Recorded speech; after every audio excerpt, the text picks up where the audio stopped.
Hello बच्चों, आप सभी का हमारे चैनल आरती एजुकेशन क्लासेस में स्वागत है। आज के वीडियो में हम आपके लिए लेकर आए हैं एडुकेट अभ्यास पुस्तिका कक्षा 8 विषय सामाजिक विज्ञान। तो आइए बच्चों, हम देखते हैं एडुकेट अभ्यास पुस्तिका कक्षा 8 विषय सामाजिक विज्ञान वर्ष 2023-24 समग्र शिक्षा मध्य प्रदेश राज्य शिक्षा केंद्र भोपाल द्वारा जारी जो नई एडुकेट अभ्यास पुस्तिका जारी हुई है, जिसमें कि हम लेकर आए हैं विषय सामाजिक विज्ञान का पाठ 4 आदिवासी दीकू और एक स्वर्ण युग की कल्पना। जो पाठ का नाम है वह क्या है? आदिवासी दीकू और एक स्वर्ण युग की कल्पना।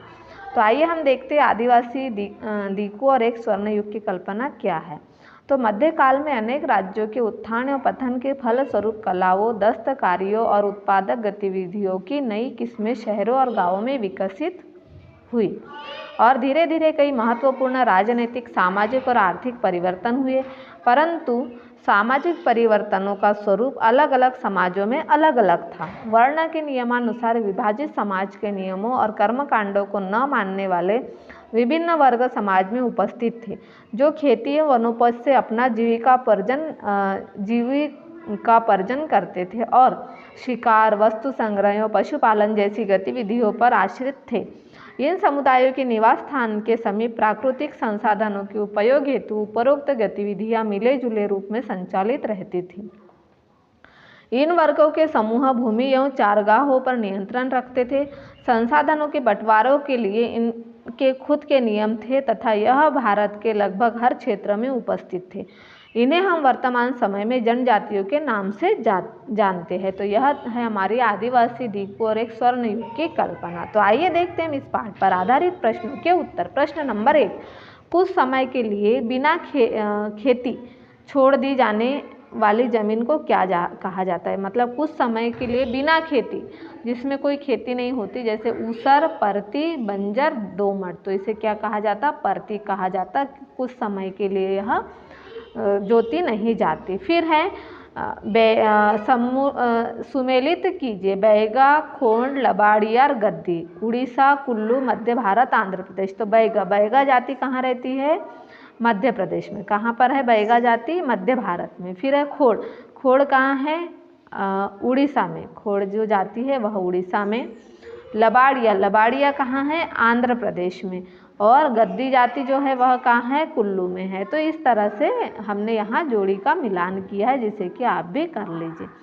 फिर अगला दिया है, देखिए यहाँ इसका उत्तर हो जाएगा ए में 3, बी में 1, सी में 4, डी में 2। तो हमने इसका यहाँ पर बता दिया है आपको करके। जो बी नंबर है यह उसका सही उत्तर है। फिर प्रश्न नंबर 3 है, सॉन्ग ऑफ द मैकल पुस्तक के लेखक है। कौन है सॉन्ग ऑफ द मैकल पुस्तक के लेखक? Verrier Elwin, Shamrao Hiwale, Adams Smith and Jose Ashley. तो इसका सही उत्तर है Verrier Elwin Shamrao Hiwale. Verrier Elwin Shamrao Hiwale. Jharia और रानीगंज की कोयला खदानें स्थित है। कहाँ है? आसाम, बिहार, मैसूर, झारखंड। तो यह कहाँ स्थित है? बिहार में स्थित है। कहाँ स्थित है? बिहार में। तो इस तरह से हमने इसके प्रश्न नंबर 4 का उत्तर लिखा है बिहार। आप इसे लिख लीजिए आपकी एडुकेट अभ्यास पुस्तिका में। फिर अगला प्रश्न है हमारा प्रश्न नंबर 5। हमारा अगला प्रश्न क्या है? प्रश्न नंबर 5। इसमें क्या दिया हुआ है? प्रश्न नंबर 5 में घुमंतु किसान मुख्य रूप से कहाँ रहते थे? घुमंतु किसान जो मुख्य रूप से कहाँ रहते थे? तो घुमंतु किसान मुख्य रूप से पूर्वोत्तर एवं मध्य भारत की पर्वतीय व जंगली पट्टियों में रहते थे। जो घुमंतु किसान थे वह मुख्य रूप से पूर्वोत्तर और मध्य भारत की जो पर्वतीय व जंगली पट्टियों में ही रहते थे। फिर अगला है हमारा आदिवासी समूह। जो आदिवासी समूह है अपना जीवन यापन किस प्रकार करते थे? तो आदिवासी समूह अपना जीवन यापन झूम खेती, शिकार व वन उत्पादों को इकट्ठा करके एवं कुछ जानवरों जैसे गाय, भैंस, बकरियां पालकर करते थे। इसे क्या कहा गया है? आदिवासी समूह का जो जीवन यापन उसे झूम खेती, शिकार और वन उत्पादनों को इकट्ठा करके किया करते थे। फिर अगला प्रश्न है हमारा प्रश्न नंबर 7। तो देखिए यहाँ प्रश्न नंबर 7 में क्या दिया हुआ है? वर्ली विद्रोह कब और कहाँ हुआ? जो वर्ली विद्रोह था वह कब और कहाँ हुआ, जिसे कि हम वर्ली विद्रोह के नाम से जानते हैं। तो वर्ली विद्रोह कब और कहाँ हुआ? तो वर्ली विद्रोह सन 1940 में महाराष्ट्र में हुआ था। कहाँ हुआ था? महाराष्ट्र में। अगला प्रश्न है हमारा, झूम खेती की विशेषताएं। झूम खेती किस प्रकार होती है? तो झूम खेती की निम्नलिखित विशेषताएं है।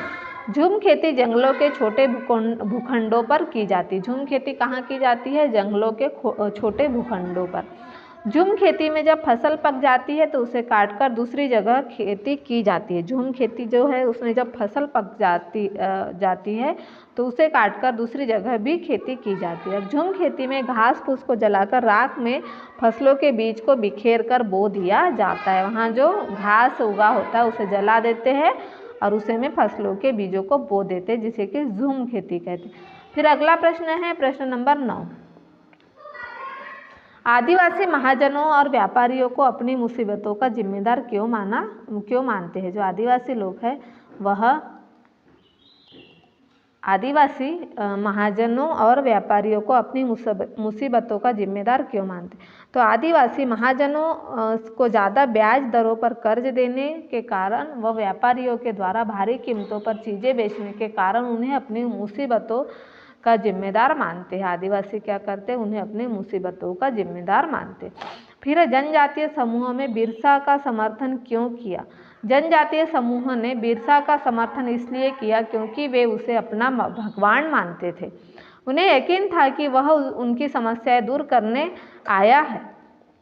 बिरसा ने जनजाति समूह की दशा और दिशा में बदलाव लाने के लिए महत्वपूर्ण कार्य किया है। बिरसा मुंडा जो थे उन्होंने जनजातीय समूह की दिशा और दशा दोनों में बदलाव लाने में महत्वपूर्ण कार्य किया है। फिर अगला प्रश्न है प्रश्न नंबर 11। वर्ण कानूनों का आदिवासी समूहों के जीवन पर क्या प्रभाव पड़ा?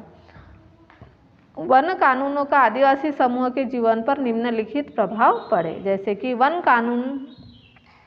वन कानूनों ने लागू होने से झूम काश्तकारों को जीवन यापन की समस्याएं होने लगी। वन कानून लागू हुआ तो जो झूम खेती करते थे उन्हें क्या हुआ? खेती करने में दिक्कत होने लगी।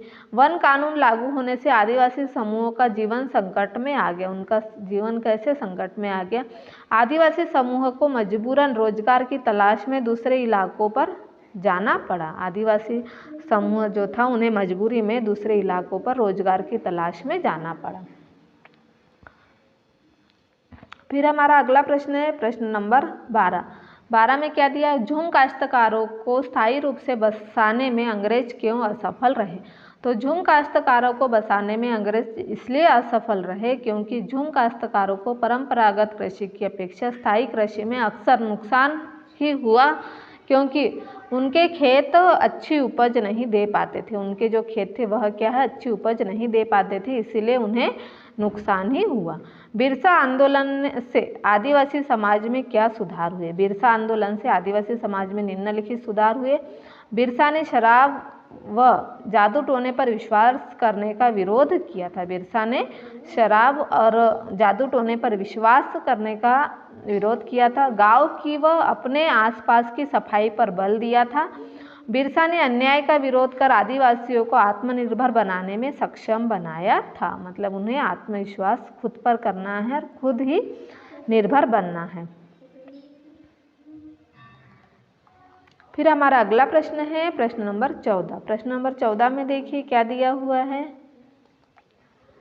बिरसा आंदोलन के महत्वपूर्ण परिणाम क्या थे? तो बिरसा आंदोलन के महत्वपूर्ण परिणाम निम्नलिखित है। बिरसा आंदोलन ने औपनिवेशिक सरकार को ऐसे कानून लागू करने के लिए मजबूर किया जिनके जरिए दिक्कू लोग आदिवासियों की जमीन पर आसानी से कब्जा न कर सके। जिनके जरिए क्या है? दिक्कू लोग आदिवासी की जमीन पर आसानी से कब्जा न कर सके। बिरसा आंदोलन ने यह बता दिया कि आदिवासी अन्याय का विरोध करने में सक्षम है। आदिवासी लोग क्या है? अन्याय का विरोध करने में सक्षम है। इस आंदोलन से प्रशासनिक सुविधा को और भी बेहतर बनाया गया। तो इस तरह से बिरसा के आंदोलन के महत्वपूर्ण परिणाम थे। और इस तरह से हमने पाठ जो हमारा 4 दिया हुआ है आदिवासी दिक्कू और एक स्वर्ण युग की कल्पना के प्रश्न उत्तर यहाँ पर नई एडगेट अभ्यास पुस्तिका के करवा दिए हैं, आप इसे कर लीजिए। और इस तरह से यदि आप हमारे चैनल पर नए हो तो हमारे चैनल को सब्सक्राइब ज़रूर कर लीजिए और बेल आइकन को प्रेस करना ना भूलिए, ताकि आपको हमारे आने वाले वीडियो के नोटिफिकेशन मिलते रहेंगे। मिलते हैं हम अगले वीडियो में पार्ट 5, जब जनता बगावत करती है 1857 और उसके बाद।